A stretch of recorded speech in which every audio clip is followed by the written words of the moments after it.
Good morning guys. Big topic with Yuvaraj. இன்றைக்கி நம்ம சேனலில் பார்க்க போகிற முக்கியமான சில செய்திகளை பற்றி இப்போ பார்த்துறோம். கரூரில் மூதாட்டியை கொண்டு நகைகளை கொள்ளையடித்த இளைஞர் சென்ட்ரல் ரயில் நிலையத்தில் கைது. இந்த விஷயத்தை பற்றி டீட்டெயிலாக அனலைஸ் பண்ணியிருக்கோம். அதை பற்றி நான் உங்களுக்கு சொல்கிறேன். கரூரில் மூதாட்டியை கொண்டு நகைகளை திருடி ரயிலில் தப்பிய இளைஞர் சென்னை சென்ட்ரலில் ரயில்வே போலீசார் கைது செய்தனர். கரூர் மாவட்டம் வெள்ளியணை காவல் நிலையத்திற்கு எல்லைக்குட்பட்ட சாலைப்பட்டியில் தனியாக வசித்து வந்தவர் தாயாரம்மாள் 79. கடந்த 26ஆம் தேதி திண்டுக்கல் மாவட்டம் குஜிலியாம்பரை லந்தக்கோட்டையில் வசிக்கும் தனது மகள் மனோரஞ்சிதத்துடன் செல்போனில் பேசிவிட்டு திண்ணையில் கட்டிலில் படுத்து தூங்கினார்.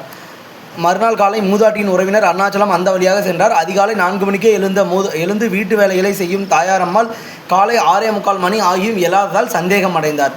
அப்போது இதையடுத்து வீட்டு வாசலில் கேட்டை திறந்து உள்ளே சென்று பார்த்தபோது கை கால் கல் வாய் ஆகியவை துணியால் கட்டப்பட்டு இறந்த நிலையில் தாயாரம்மாள் கிடந்தார். இது குறித்து தாயாரம்மாளின் மகள் மனோரஞ்சிதத்துக்கு அருணாச்சலம் தகவல் தெரிவித்தார். மனோரஞ்சிதம் சாலப்பட்டிக்கு விரைந்து வந்து தாயாரின் சடலத்தை பார்த்து அதிர்ச்சி அடைந்தார். மேலும் அவர் அணிந்திருந்த அரை சவரன் தோடு மற்றும் கால் சவரன் மூக்குத்தி ஆகியவற்றை காணவில்லை.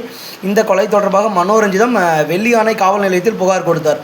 புகாரின் பேரில் போலீசார் தீவிர விசாரணை நடத்தி செல்போன் சிக்னல்களை ஆய்வு செய்ததில் மதுரை மாவட்டம் திருப்பரங்குன்றத்தைச் சேர்ந்த பாண்டீஸ்வரன் 19 என்பவர்தான் கொலை செய்துவிட்டு தப்பியோடியது தெரிய வந்தது. அவரது செல்போன் எண்ணை ஆய்வு செய்தபோது கேரள மாநிலம் ஆலப்புழாவில் இருந்து ஜார்க்கண்ட் மாநிலம் தன்பாத் செல்லும் விரைவு ரயிலில் பயணம் செய்வது தெரிய வந்தது. இதையடுத்து கரூர் மாவட்ட போலீசார் சென்னை சென்ட்ரல் ரயில்வே போலீசாருக்கு தகவல் அளித்தனர். அதன் பேரில் தன்பாத் விரைவு ரயில் நேற்று முன்தினம் இரவு 10 மணிக்கு சென்ட்ரலுக்கு வந்தவுடன் உரிய அடையாளம் மற்றும் போட்டோவை வைத்து பாண்டீஸ்வரனை ரயில்வே போலீசார் கைது செய்தனர். தொடர்ந்து வெள்ளியணை போலீசாருக்கு தகவல் தெரிவித்தனர்.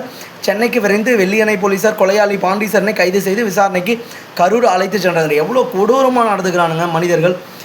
இந்த மாதிரியான பசங்களெல்லாம் சும்மா விட்டோன்னா 19 வயசு தான் ஆகுது அவனுக்கு. படித்து ஒரு நல்ல வேலைக்கு போகிறது இந்த மாதிரியான இது கூட இல்லைனா கூட போகுது. அட்லீஸ்ட் குடும்பத்தை காப்பாற்றுற ஒரு சம்பாரிச்சாச்சு கஷ்டப்பட்டு சம்பாரிச்சாச்சு காப்பாற்றக்கூடிய பசங்களோட சேர்ந்தாச்சும் திறந்தானாமே. இந்த மாதிரி கஞ்சா போதையில் ஏதாச்சும் ஒன்று பண்ணிட்டு போயிடறானுங்க. மக்களுக்கு அது எவ்வளோ பெரிய பின்னடைவு ஏற்படுத்துறது தெரிய மாட்டேங்குது. ஓகே கைஸ், இந்த வீடியோ உங்களுக்கு பிடிச்சிருந்தா லைக் ஷேர் அண்ட் சப்ஸ்கிரைப் பண்ணிக்கோங்க. அடுத்த வீடியோவில் பார்க்கலாம். Thank you guys.